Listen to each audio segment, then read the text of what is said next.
SSC selection post phase 13 भरती 2025 महाराष्ट्र। नमस्कार विद्यार्थी मित्रांनो, तुमच्यासाठी अतिशय आनंदाची बातमी घेऊन आलाय।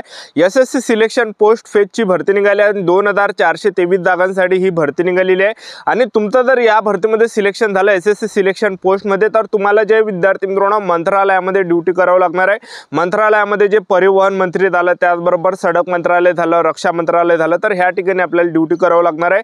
तर एसएससी सिलेक्शन पोस्ट फेज 13 भरतीमध्ये शिक्षण फक्त 10वी पास लागते, 12वी पास लागते। महाराष्ट्रातील आपण कोणत्याही जिल्ह्यातले असाल तर मुला मुलींना फॉर्म भरता येणार आहे एसएससी सिलेक्शन पोस्ट फेज 13 भरतीमध्ये। तर या भरतीमध्ये निवड प्रक्रिया काय, या भरतीमध्ये उंची किती आहे, ग्राउंड किती आहे, त्याचबरोबर यामध्ये पेपर आहे की नाही आहे, पेपर आहे तर अभ्यासक्रम वगैरे काय असणार आहे, तर संपूर्ण माहिती मी तुम्हाला आजच्या व्हिडिओच्या माध्यमातून सांगणार आहे। त्याचबरोबर महाराष्ट्रामध्ये कोणकोणते सेंटर यामध्ये भेटू शकते, कोणकोणतं आपल्याला काम एसएससी सिलेक्शन पोस्ट फेज 13 करावं लागणार आहे याबद्दल सुद्धा आपण बोलणार आहे। आणि एसएससी सिलेक्शन पोस्ट फेज 13 भरतीचे जे फॉर्म आहे 2 जून 2025 पासून फॉर्म भरणे सुरू झाले आणि फॉर्म भरण्याची जी शेवटची तारीख आहे 23 जून 2025 फॉर्म भरण्याची शेवटची तारीख आहे। या भरतीची संपूर्ण माहिती मी तुम्हाला आजच्या व्हिडिओच्या माध्यमातून सांगणार आहे। आजचा व्हिडिओ खूप महत्त्वाचा होणार आहे, व्हिडिओ शेवटपर्यंत बघा आणि व्हिडिओला आताच लाईक करा। नमस्कार विद्यार्थी मित्रांनो, माझी नोकरी कॉर्नर यूट्यूब चॅनलवर मी गोपाल खळे तुमचं सर्वांचं सहर्ष स्वागत करतो। तर मित्रांनो, व्हिडिओचा थंबनेल बघून तुमच्या लक्षात आलं असेल की आपला व्हिडिओ कोणत्या टॉपिकवर होणार आहे। व्हिडिओ सुरू करण्याच्या आधी आपल्या यूट्यूब चॅनलला सबस्क्राइब करा, जेणेकरून प्रत्येक भरतीची अपडेट तुमच्यापर्यंत सर्वात आधी पोहोचेल। जास्त करून एसएससी सिलेक्शन पोस्ट फेज 13 भरतीच्या रिलेटेड जास्त व्हिडिओ आपल्या चॅनलवर अपलोड करत असतो आणि 10वी 12वी पास भरतीच्या रिलेटेड जास्त व्हिडिओ आपल्या चॅनलवर अपलोड करत असतो। व्हिडिओ सुरू करण्याच्या अगोदर सर्वांना एक रिक्वेस्ट आहे, तुम्ही आपला व्हिडिओ कोणत्या जिल्ह्यातून पाहून राहिले, तुमच्या जिल्ह्याचं नाव नक्की कमेंट बॉक्समध्ये सांगा, जेणेकरून मला सुद्धा अंदाज लागणार आहे की आपला व्हिडिओ कोणकोणत्या जिल्ह्यापर्यंत पोहोचत आहे। तर पहा, एसएससी सिलेक्शन पोस्ट फेज 13 भरती हे 2423 जागांसाठी ही भरती निघाली आणि मी तुम्हाला याच्या अगोदर वारंवार सांगत आलो होतो की एसएससी सिलेक्शन पोस्ट फेज 13 ची ही भरती या ठिकाणी निघणार आहे। आणि हे जे विद्यार्थी मित्रांनो दरवर्षी अशा जागांसाठी ते 2500 झालं, 3000 झालं, जागा यामध्ये जास्त नसते। तर मी तुम्हाला याच्या अगोदर पासून सांगत आलो होतो की एसएससी सिलेक्शन पोस्ट फेज 13 ची ही भरती या ठिकाणी निघणार आहे। जवळपास 6000 जागांसाठी निघू शकते, 7000 जागांसाठी निघू शकते, 3000 जागांसाठी निघू शकते, 2500 जागांसाठी सुद्धा निघू शकते। असं सुद्धा मी तुम्हाला बोललो होतो की आतापासून आपापल्या तयारीमध्ये लागा। तर एवढं सारं कायच्यासाठी की जेणेकरून तुमचं या ठिकाणी चांगली तयारी झाली पाहिजे, तुमचा अभ्यास झाला पाहिजे आणि तुमचं सिलेक्शन यामध्ये झालं पाहिजे। तर याच्यासाठी मी तुम्हाला वारंवार सांगत आलो होतो की एसएससी सिलेक्शन पोस्ट फेज 13 ची ही या ठिकाणी भरती निघणार आहे म्हणून। तर 2-2 महिन्यापासून 1-1 महिन्यापासून मी तुम्हाला सांगत आलो होतो। तर आता फायनली जाहिरात जे विद्यार्थी मित्रांनो आलेली आहे, एक लक्षात ठेवा। आणि बरेच विद्यार्थी विचारते की sir SSC selection post phase 13 भरती, तर वेबसाईट कोणती आहे? तर स्टाफ सिलेक्शनची वेबसाईट आहे। तुम्ही स्टाफ सिलेक्शन कमिशन जरी टाकलं तरी सुद्धा ते वेबसाईट येणार आहे। आणि त्याचबरोबर तुम्हाला जे विद्यार्थी मित्रांनो जाहिरात जर हे पाहिजे असेल तर आपलं टेलिग्राम ग्रुप आहे, तर त्या टेलिग्राम ग्रुपची जी लिंक आहे मी डिस्क्रिप्शन बॉक्समध्ये दिली आहे। तर ज्यांना सुद्धा जॉईन करायचं असेल ते टेलिग्राम ग्रुप तर जॉईन करा, कारण की ज्या पण भरत्या निघते तर त्याची जाहिरात आपण त्या ग्रुपवर टाकून देत असतो, ठीक आहे। तर पहा, आता एसएससी सिलेक्शन पोस्ट फेज 13 भरतीमध्ये वयोमर्यादा जर विचार केला तर 18 ते 30 वर्षापर्यंत यामध्ये फॉर्म भरता येते। एसएसटी कॅटेगरीचे असाल तर 18 ते 35 वर्षापर्यंत फॉर्म भरता येणार आहे। ओबीसी कॅटेगरीचे जर असाल तर 18 ते 33 पर्यंत फॉर्म भरता येणार आहे आणि ओपन कॅटेगरीचे असाल तर 18 ते 30 वर्षापर्यंत आपल्याला फॉर्म भरता येणार आहे। आणि फीचा जर विचार केला जनरल ओबीसी ईडब्ल्यूएस कॅटेगरीसाठी 100 रुपये फी ठेवण्यात आले। एससी एसटी ईडब्ल्यूडी आणि एक्स सर्व्हिसमॅन यासाठी जे विद्यार्थी मित्रांनो 1 रुपये सुद्धा फी नाही आहे। त्याचबरोबर SC ST OBC EWS NTB open SBC SCBC SCBC कोणत्या कॅटेगरीच्या महिला उमेदवार असाल तर आवर्जून फॉर्म भरा, कारण की 1 रुपये फॉर्म यामध्ये फी नाही आहे, 1 रुपये सुद्धा फॉर्म भरायला फी लागणार नाही, एक लक्षात ठेवा, ठीक आहे।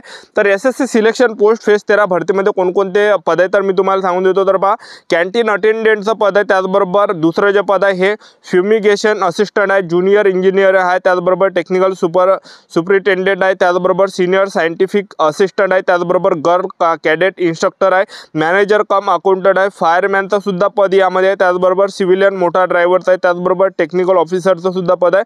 तर हे काही पद यामध्ये एक लक्षात ठेवा, ठीक आहे। आपलं वय जे 1 ऑगस्ट 2025 पासून आपलं यामध्ये गणलं जाणार आहे। आणि नोकरीचं जे ठिकाण आहे हे संपूर्ण भारत नोकरीचं ठिकाण आहे। तर एसएससी सिलेक्शन पोस्ट फेज 13 ची ही या ठिकाणी भरती चालू आहे। 2 जून पासून फॉर्म भरणे चालू झाले आणि 23 जून 2025 फॉर्म भरणे शेवटची तारीख आहे। आणि आपला जो पेपर होणार आहे 24 जुलै 2025 पासून पेपर चालू होणार आहे आणि ऑगस्ट महिन्यापर्यंत 4 ऑगस्ट पर्यंत हे पेपर या ठिकाणी चालणार आहे। तर एसएससी सिलेक्शन पोस्ट फेज 13 भरतीमध्ये आपण निवड प्रक्रियेचा जर पाहिलं तर पहा एसएससी सिलेक्शन पोस्ट फेज 13 भरतीमध्ये जे मध्ये उंचीची काही अट नाही, त्याचबरोबर यामध्ये जे विद्यार्थी मित्रांनो ग्राउंड नाही आहे, तर आपलं जे सिलेक्शन होणार आहे हे पेपरवर होणार आहे। निवड प्रक्रियेचा जर पाहिलं तर सर्वात पहिल्या टप्प्यामध्ये आपलं ऑनलाईन पद्धतीने लेखी परीक्षा घेतली जाणार आहे, दुसऱ्या टप्प्यामध्ये यामध्ये डॉक्युमेंट व्हेरिफिकेशन, तिसऱ्या टप्प्यामध्ये मेडिकल, अशी संपूर्ण सिलेक्शन प्रोसेस आहे एसएससी सिलेक्शन पोस्ट फेज 13 भरतीमध्ये। तर आपलं मेन जे सिलेक्शन यामध्ये होणार आहे तर ते यामध्ये पेपरवरच होणार आहे, लक्षात ठेवा, ठीक आहे। आणि तुमचं जर एसएससी सिलेक्शन पोस्ट फेज 13 भरतीमध्ये जर सिलेक्शन झालं तर तुम्हाला काम कोणतं करावं लागणार आहे, तर पहा यामध्ये जर तुमचं सिलेक्शन झालं तर तुम्हाला जे मंत्रालयामध्ये काम करावं लागणार आहे, तर सडक मंत्रालय झालं, त्याचबरोबर जे रक्षा मंत्रालय झालं, ठीक आहे, आणि त्याचबरोबर जे परिवहन मंत्रालय झालं, तर जे पण केंद्र सरकारचे मंत्रालय आहे तर त्या ठिकाणी आपल्याला जे विद्यार्थी मित्रांनो ड्यूटी करावं लागणार आहे, लक्षात ठेवा। आणि त्यामध्ये फाईल इकडले तिकडे फाईल त्यांना द्यावं लागणार आहे। तर हे काही काम आपल्याला एसएससी सिलेक्शन पोस्ट फेज 13 या भरतीमध्ये करावं लागणार आहे। आणि पगार सुद्धा तुम्हाला स्टार्टिंगला 30 ते 40 हजार रुपये प्रत्येक महिन्याला पगार यामध्ये भेटणार आहे, लक्षात ठेवा, ठीक आहे। तर एकदम शाही duty SSC selection post phase 13 ची। तर या भरतीमध्ये सर्वात अगोदर आपलं काय असणार आहे, यामध्ये पेपर होणार आहे आणि पेपर जे आहे पेपरावरच आपलं यामध्ये निवड होणार आहे। तर पेपरला जे प्रश्न परीक्षेला विचारले जाणार आहे तर पहा जनरल नॉलेजचे 25 प्रश्न परीक्षेला विचारले जाणार आहे, एका प्रश्नाला 2 गुण आहे। त्याचबरोबर बुद्धिमत्ता चाचणीचे 25 प्रश्न परीक्षेला विचारले जाणार आहे, एका प्रश्नाला 2 गुण आहे। गणिताचे 25 प्रश्न परीक्षेला विचारले जाणार आहे, त्याचबरोबर इंग्रजी ग्रामरचे 25 प्रश्न परीक्षेला विचारले जाणार आहे। टोटल 100 प्रश्न परीक्षेला विचारले जाणार आहे, 200 मार्काचा पेपर असणार आहे। म्हणजे सांगायचं एवढंच की एका प्रश्नाला जे 2 गुण आहे तर टोटल 100 प्रश्न परीक्षेला विचारले जाणार आहे आणि 200 मार्काचा तो पेपर असणार आहे, ठीक आहे। आणि त्याचबरोबर यामध्ये जे वेळ जो भेटणार आहे तर 1 घंट्याचा टाइम भेटणार आहे आणि आपल्याला तुक्की वगैरे मारायची नाही, कारण की यामध्ये निगेटिव्ह मार्किंग आहे, 0.25 एवढी निगेटिव्ह मार्किंग ठेवण्यात आली आहे, लक्षात ठेवा। तर तुक्की वगैरे आपल्याला मारायची नाही आहे।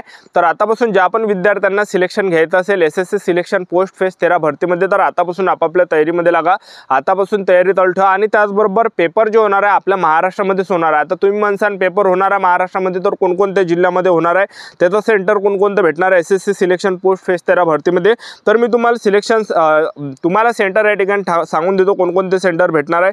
तर तुम्ही बघू शकता अमरावती एक सेंटर या ठिकाणी भेटणार आहे, अमरावतीमध्ये पेपर असणार आहे। त्याचबरोबर जे कोल्हापूर जिल्ह्यामध्ये पेपर होणार आहे, त्याचबरोबर जे छत्रपती संभाजी महाराज नगर जिल्ह्यामध्ये पेपर होणार आहे, मुंबई जिल्ह्यामध्ये पेपर होणार आहे, नागपूरमध्ये पेपर होणार आहे, नाशिक जिल्ह्यामध्ये पेपर होणार आहे, पुणे जिल्ह्यामध्ये पेपर होणार आहे, त्याचबरोबर पणजी जिल्ह्यामध्ये पेपर होणार आहे, जळगाव जिल्ह्यामध्ये पेपर होणार आहे। तर ह्या जिल्ह्यामध्ये जे एसएससी सिलेक्शन पोस्ट फेज 13 भरतीचा पेपर होणार आहे, तर तुम्हाला जे यापैकी जे पण सेंटर जवळचं पडत असेल तर ते सेंटर आपल्याला यामध्ये टाकायचं आहे, जेणेकरून त्या सेंटरवरले आपला या ठिकाणी पेपर येणार आहे आणि ते आपल्याला जवळ पडणार आहे आणि ते आपण त्या ठिकाणी लवकर पोहोचू शकणार आहे। तर तुम्हाला जे सेंटर या ठिकाणी जवळ पडते तर ते तुम्हाला फॉर्म भरताना त्यामध्ये टाकावं लागणार आहे, लक्षात ठेवा, ठीक आहे। तर चांगली जे एसएससी सिलेक्शन पोस्ट फेज 13 ची ही भरती चालू आहे आणि जुलै महिन्यापासून पेपर चालू होत आहे। तर आपल्याजवळ या ठिकाणी टाइम राहिलेला आहे, तर तुम्ही बघू शकता जून जुलै म्हणजे जवळपास 1-2च महिने आपल्याजवळ आहे। तर आतापासून जे विद्यार्थी मित्रांनो इमानदारीने अभ्यास चालू ठेवा, तयारी चालू ठेवा आतापासून, आणि आपलं YouTube चॅनल सबस्क्राईब करून ठेवा, व्हिडिओ अपडेट मी तुम्हाला देत राहणार आहे। आजच्यासाठी थांबतो, भेटूया नेक्स्ट व्हिडिओमध्ये। जय हिंद, जय भारत।